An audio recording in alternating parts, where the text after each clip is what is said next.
নাজানো কিয় আমাৰ মাজৰ বহুতো লোকে অভ্যাসগত আহি প্ৰাৰ্থনা কৰে।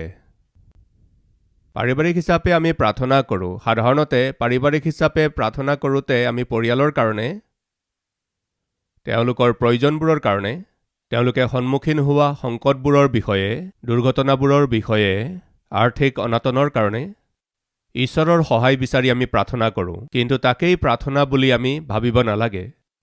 আপোনালোকৰ কিমানে পাৰিবাৰিক হিচাপে নিজৰ সন্তানসকলৰ সৈতে একেলগে প্ৰাৰ্থনা কৰে নাজানো, কিন্তু প্ৰাৰ্থনা কৰা লোকসকলক মই কৈ আছোঁ, অলপ সময় পৰিয়ালৰ সৈতে আধা ঘণ্টা, 1 ঘণ্টা প্ৰাৰ্থনা কৰি উঠি এইটোৱেই ব্যক্তিগত প্ৰাৰ্থনা ইমানেই যথেষ্ট বুলি ভবাটো ভুল। পাৰিবাৰিক হিচাপে প্ৰাৰ্থনা কৰাটো যিমান দৰকাৰী, ব্যক্তিগতভাৱে ঈশ্বৰৰ আগত প্ৰাৰ্থনা কৰাটো সিমানেই বেছি দৰকাৰী।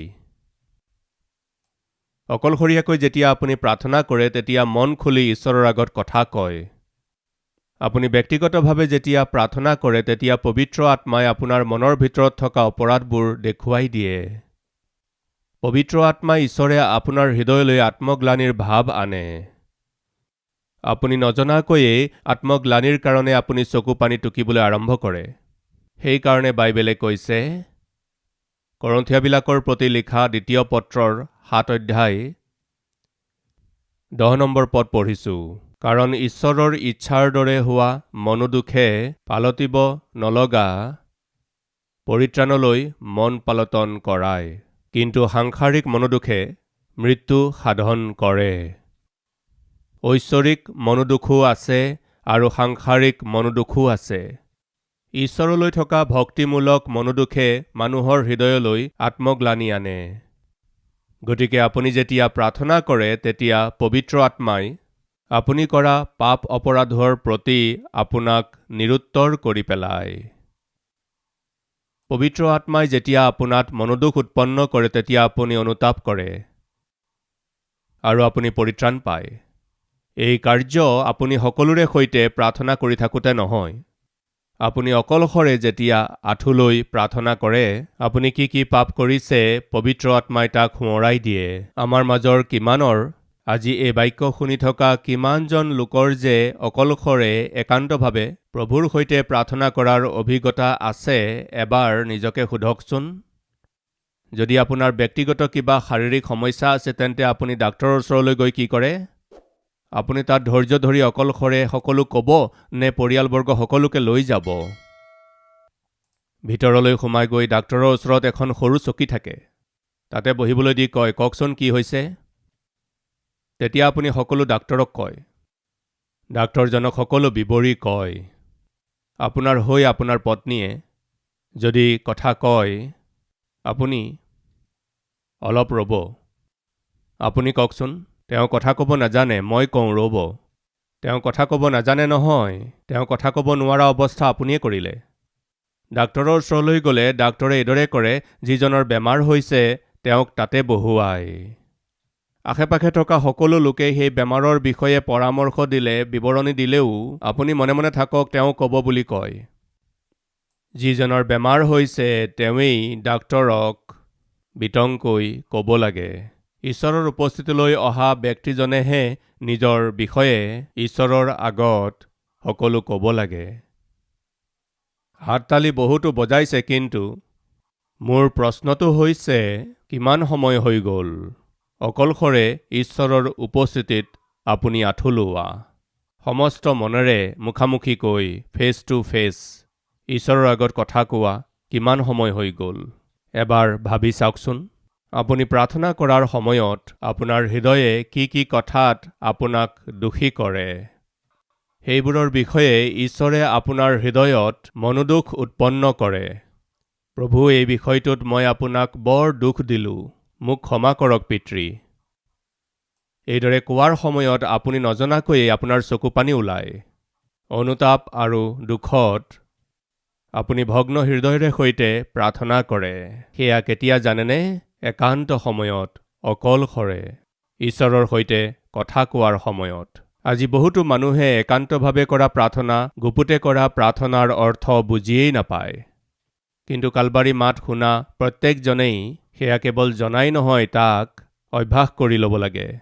আপুনি যিমানেই ব্যস্ত নহওক কিয়, যিমানেই ডাঙৰ ব্যৱসায়ী নহওক কিয়, MNC কোম্পানীত কাম কৰা যিমানেই ডাঙৰ চাকৰিয়ে হওক বা সম্পত্তিয়ে হওক বা আধিপত্য হওক, যিমানেই ডাঙৰ পৰিচৰ্যা বা মণ্ডলী হওক, ঈশ্বৰৰ সৈতে ব্যক্তিগতভাৱে লগ কৰাটো বৰ দৰকাৰী। প্ৰভু যীশুখ্ৰীষ্টে ৰাতিপুৱাই উঠি অকলশৰে নিৰ্জন ঠাইত অৰণ্যলৈ গৈ প্ৰাৰ্থনা কৰি থাকিছিল। প্ৰতিদিনে গধূলি জৈতুন পৰ্বতলৈ গৈ আঁঠুলৈ জেৰুজালেমত থকাৰ সময়ত সেই জৈতুন পৰ্বতলৈ গৈ অকলশৰে প্ৰাৰ্থনা কৰিছিল। এই গোটেই সৃষ্টিৰ ৰচক প্ৰভুৱেই অকলশৰে প্ৰাৰ্থনা কৰিব লগা হৈছিল যেতিয়া, মই আৰু আপুনি কিমান যে প্ৰাৰ্থনা কৰিব লাগে। ব্ৰাদাৰ, প্ৰাৰ্থনা কৰিবলৈ মোৰ কোনো ব্যক্তিগত কোঠা নাই, সেইকাৰণে মই ব্যক্তিগত প্ৰাৰ্থনা কৰিব পৰা নাই। যীশুখ্ৰীষ্টৰোতো কোঠা নাছিল। যীশুখ্ৰীষ্টে ৰাতিপুৱাই উঠি অৰণ্যলৈ গৈ অকলশৰীয়াকৈ অতি দুকমোকালিতেই গৈ প্ৰাৰ্থনা কৰিছিল, মাৰ্ক 1:35 মতে। যীশুখ্ৰীষ্টৰো কোঠা নাছিল প্ৰাৰ্থনা কৰিবৰ বাবে। জৈতুন পৰ্বতৰ ওচৰত গেটছিমানি বাৰীত তেওঁ অকলশৰে প্ৰাৰ্থনা কৰিছিল। আজি এই বাক্য শুনি থকা ভাই ভনীসকল, আপোনালোকক কোঠা নালাগে, আপোনালোকক এখন হৃদয় লাগে। আপোনাৰ হৃদয়ত প্ৰাৰ্থনা কৰিবলৈ ইচ্ছা থাকিব লাগে। নহিমিয়াৰ প্ৰাৰ্থনা ঈশ্বৰে শুনিলে, কাৰণ তেওঁ ব্যক্তিগতভাৱে ঈশ্বৰৰ সৈতে সহভাগিতাত আছিল। একেৰাহে 4 মাহ সময় দুখেৰে, চকুপানীৰে, উপবাসেৰে আৰু দৃঢ়তাৰে প্ৰতিদিনে প্ৰাৰ্থনা কৰিছিল।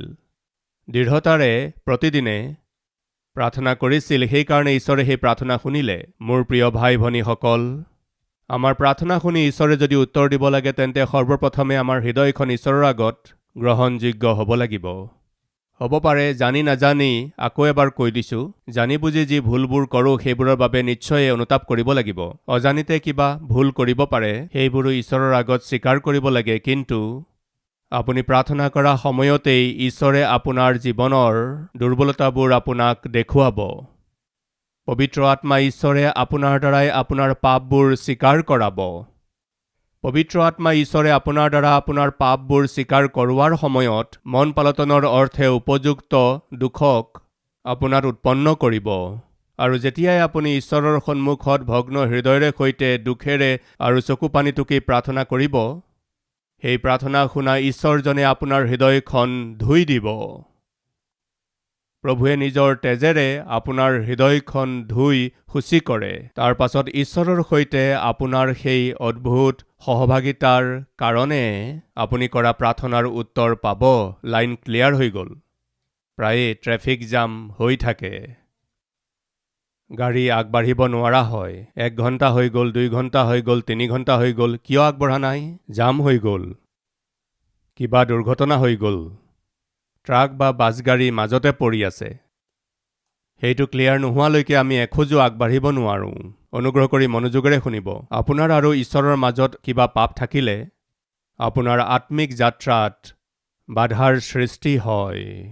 আপোনাৰ প্ৰাৰ্থনাৰ জীৱন দুৰ্বল হৈ পৰে। প্ৰভুৰ এজন দাসে কৈছিল, প্ৰাৰ্থনা কৰা লোকৰ বাবে পাপ কৰাটো সহজ নহয়, আৰু পাপ কৰি থকা লোকজনৰ বাবেও প্ৰাৰ্থনা কৰাটো ইমান সহজ নহয়। আজি আমাৰ মাজৰ বহুতে প্ৰাৰ্থনা কৰিব নোৱাৰাৰ কাৰণ কি জানেনে? তেওঁলোকে কৰা পাপ। প্ৰাৰ্থনাই আপোনাক পাপ কৰিবলৈ নিদিয়ে, আৰু পাপে আপোনাক প্ৰাৰ্থনা কৰিবলৈ নিদিয়ে। এই সত্যক আপুনি জানিলে কিমান যে ভাল হ'ব। নহিমিয়াই কৰা প্ৰাৰ্থনাক ঈশ্বৰে গ্ৰহণ কৰিলে। আগৰবাৰ 3টা বিষয় মই আপোনালোকক ক'লো। নহিমিয়াই প্ৰাৰ্থনা কৰাৰ স্থান অৰ্তক্ষত্ৰ ৰজাৰ ৰাজভৱন আছিল। আপুনি যিকোনো স্থানত প্ৰাৰ্থনা কৰিব পাৰে। নহিমিয়াই ৰাজভৱনত চাকৰি কৰি আছিল। তেওঁ চাকৰি কৰি আছিল, নিজৰ দায়িত্ব পালন কৰি আছিল, আৰু তেনেকৈয়ে মনৰ ভিতৰতে প্ৰাৰ্থনা কৰি থকা আত্মা তেওঁৰ আছিল। আপুনি চাকৰি কৰি থাকোঁতে প্ৰাৰ্থনা কৰিব পাৰে। এদিন এটা বেংকৰ জেনেৰেল মেনেজাৰজনলৈ সেই বেংকৰ বিষয়ত কিবা এটা সমস্যা আহিল। সেই সমস্যাটোৰ কাৰণে তেওঁ বেংকলৈ আহিল, সকলোতকৈ আগতে আহিল। সেই সময়ত জেনেৰেল মেনেজাৰজন সেই বেংকৰ মেনেজাৰজনৰ ওচৰলৈ আহিল। বেংক মেনেজাৰৰ দুৱাৰ বন্ধ আছিল। বেংকৰ সময় হোৱাই নাছিল গ্ৰাহকসকলৰ বাবে। তেওঁ তাৰ সহকাৰীজনক সুধিলে, দুৱাৰখন কিয় বন্ধ আছে? তেওঁ ভিতৰত কি কৰি আছে? তাত থকা অফিচ বয়জনে ক'লে, তেওঁ প্ৰাৰ্থনা কৰি থাকে মহাশয়। তেওঁ নিজৰ কাম আৰম্ভ কৰাৰ আগতে নিজৰ চকীখনৰ ওচৰত আঁঠু লৈ প্ৰাৰ্থনা কৰে। তেতিয়া জেনেৰেল মেনেজাৰজনে মনৰ ভিতৰতে কি ভাবি গুচি গ'ল জানেনে?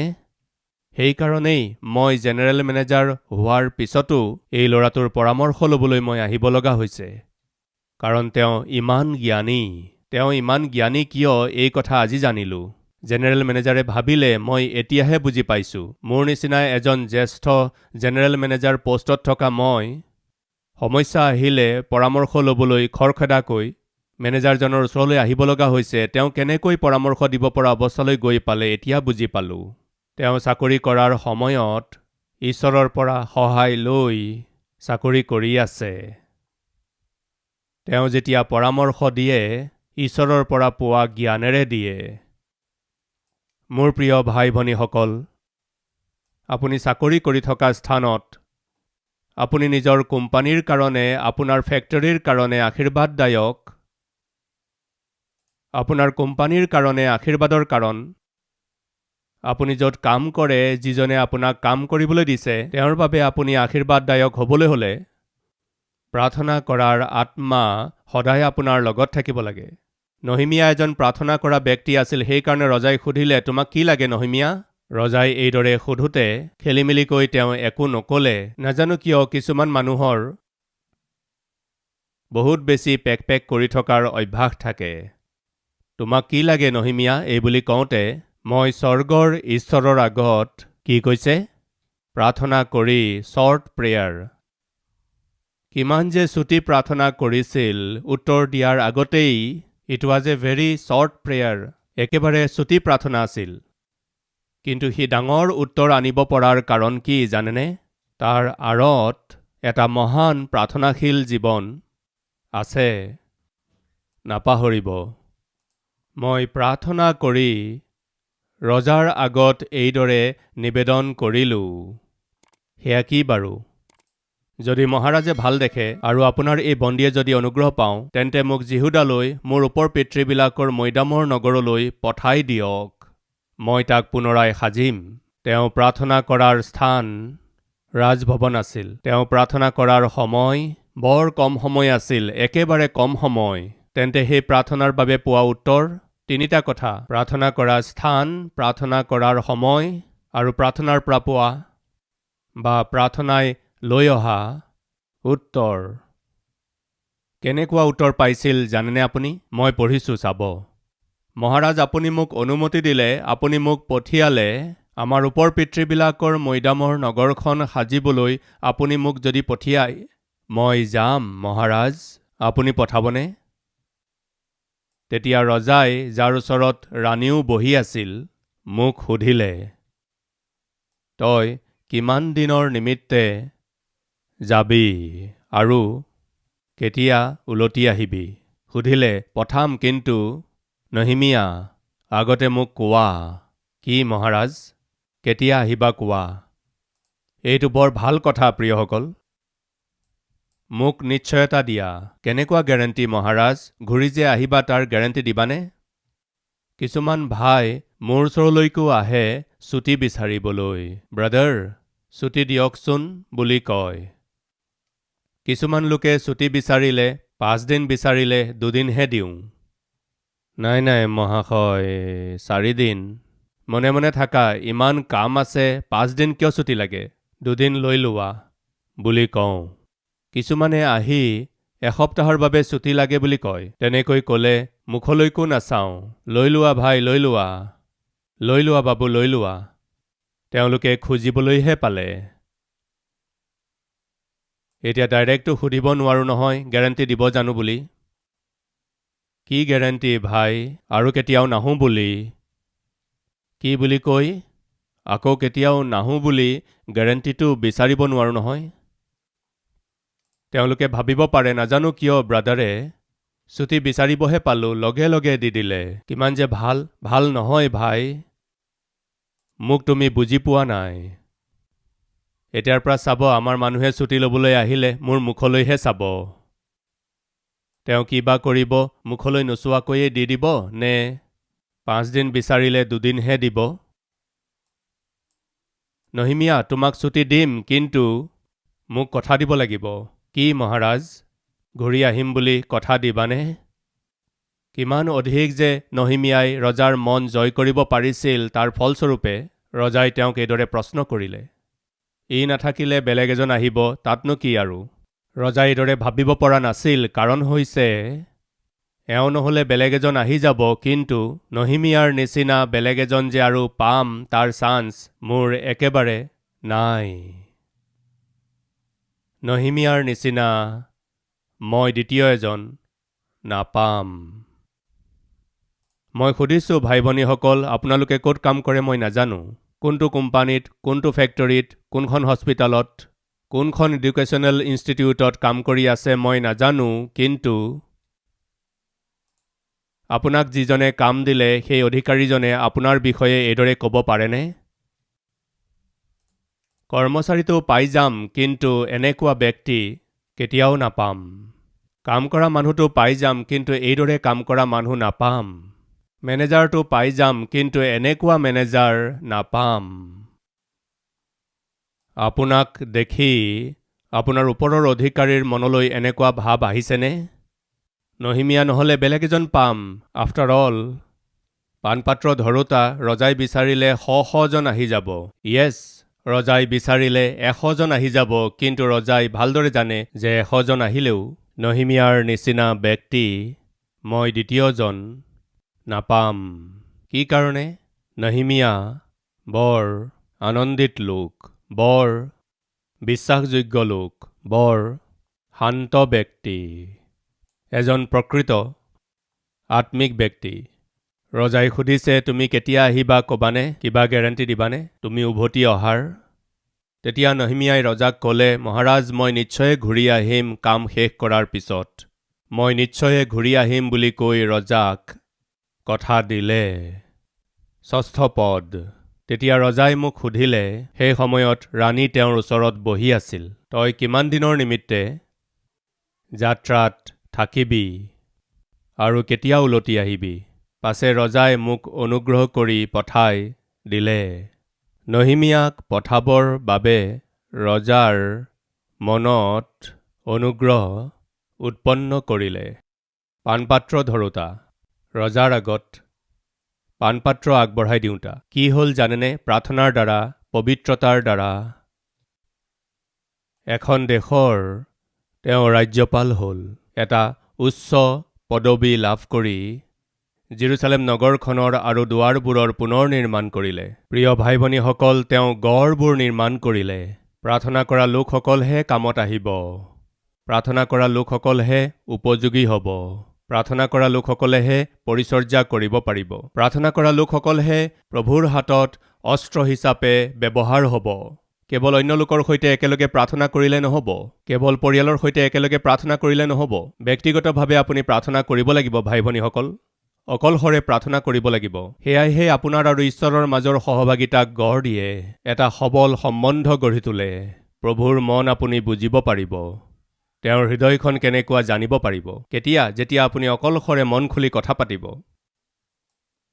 মই ঈশ্বৰৰ লগত একান্তভাৱে সময় কটাম বুলি আজি সিদ্ধান্ত ল'বনে বাৰু?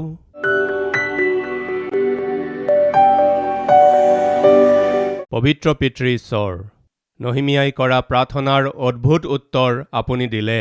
নহিমিয়াই আশা কৰাতকৈ বেছি, নহিমিয়াই কল্পনা কৰাতকৈ বেছি অতি উত্তম উত্তৰ নহিমিয়াক আপুনি দিলে। পিতৃ, এই বাক্যই আমাৰ জীৱনত ফল ধৰিব লাগে। এই বাক্যই মোত আমাত কাৰ্য কৰিব লাগে। আপোনাৰ উপস্থিতিত আমি একান্তভাৱে থাকিব লাগে।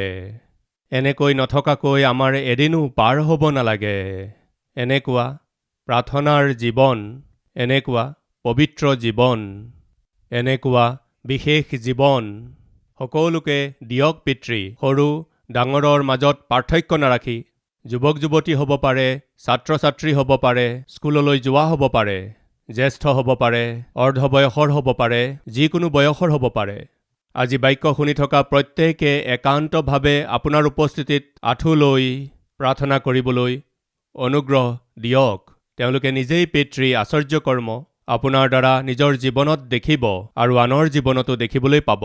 এনেকুৱা অনুগ্ৰহ দিয়ক পিতৃ, আপোনাক ভাল বিবেকেৰে সৈতে, সূচী বিবেকেৰে সৈতে আপোনাৰ পৰিচৰ্যা কৰিবলৈ, আদৰ কৰিবলৈ, মহিমা কৰিবলৈ, আপোনাৰ সাক্ষ্য হৈ জীৱন যাপন কৰিবলৈ মহান সৌভাগ্য আমাক দিয়ক। যীশুখ্ৰীষ্টৰ নামত মাগিছোঁ পিতৃ, আমেন।